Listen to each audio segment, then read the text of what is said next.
have used BLDUP, ever go on it, ever see it? Show of hands. Okay.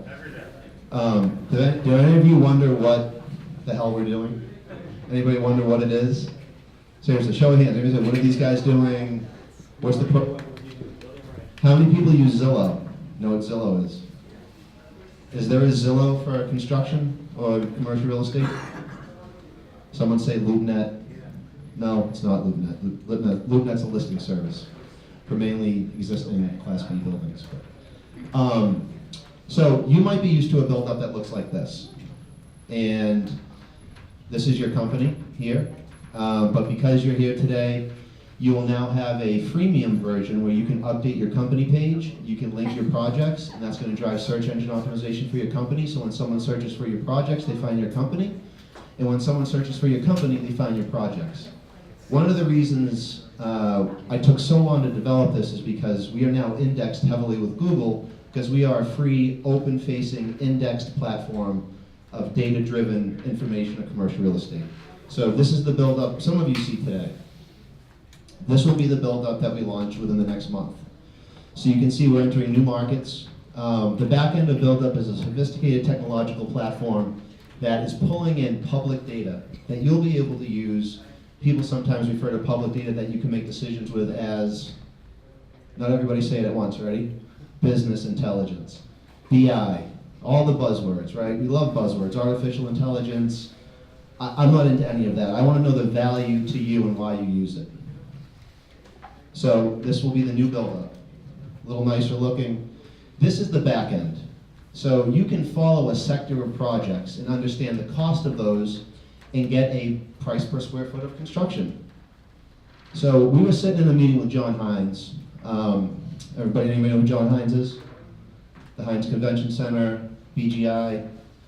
He once was involved with something called Songo Super City, very progressive guy, and he had like 60 BLDUP pages printed out on his desk. And we said, John, what are you doing? He said, can you guys add a button here so I can print these out and they're more formatted? And I said, why? And he said, because before we make an offer on land, I'm looking to see what other people are building on similar parcels.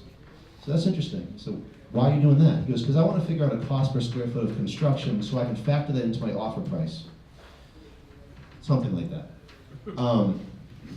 But the ability to come up with a list of projects that you want to follow that represent your target and you can understand the marketplace is a little bit better than what I would call a Zestimate for construction or real estate development. Everybody agree? Anybody know of any other platform that gives you that information? Okay, we're getting somewhere. Over here, you can follow projects and buildings from the time a deed changes hands. You can identify a parcel to follow and understand when permits are pulled. I think it's a general misconception that contractors are already selected when a developer or owner pulls a permit.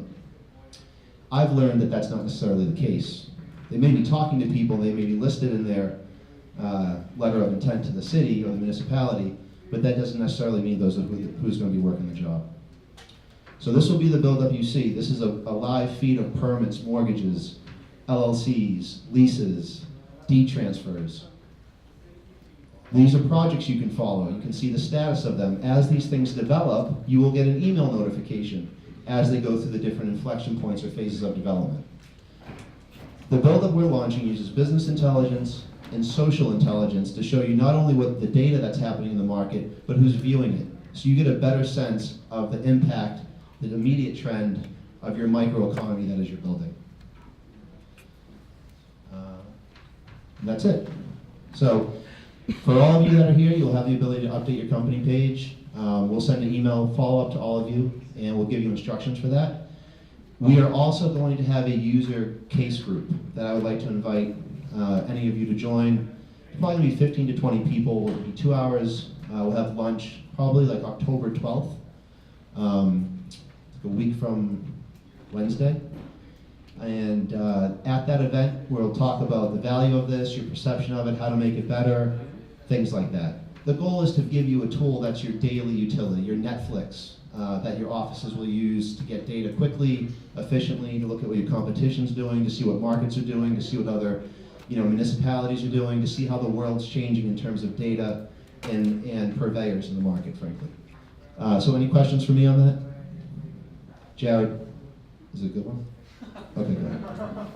You talked about the ways you're pulling in all that data, especially for different cities. Yeah, we use code engineering. So we've invested, I haven't raised any money. Actually build up just by working with customers that wanted to get the data and understand what they could do with it. So I never believed in raising money on pedigree, because some would argue I don't have it. But it didn't make sense to me. My background has been I've been self-employed my whole life. I've always wanted to understand the value that someone I was working with was getting out of what I was doing in exchange for their money. So that's why I didn't run into raising money, because I saw that more as a burden, whereas when you have a brand and you have demand, now it's a more enjoyable process to offer value to a community. So we use code engineering to answer your question. Any other questions? Is BLDUP going to become subscription-based now with this new platform? Yes, but yes. Not all of BLDUP. There'll still be a free version. Just in the know will be you're able to follow, monitor, and get information automatically without you having to look for it. It will find you. So you just tell it what you want to see. Any other questions? Sean? How do you find the coverage area per city? How does that work geographically? I think I know what you mean. So that's a good question. So there's thousands of counties across the country. So some of them have less activities than others, and we try to focus on, if you think of a temperature map, right now the next 8 major cities, I think I actually listed the next 12 major cities, which would be the major markets that you could guess, what the next 12 major markets are. So we'll do the primary market and then typically the fiduciary market, which means we're not scraping, 1,000 counties, we're scraping 150 or something like that. Will you guys start to integrate more like a Dodge Analytics?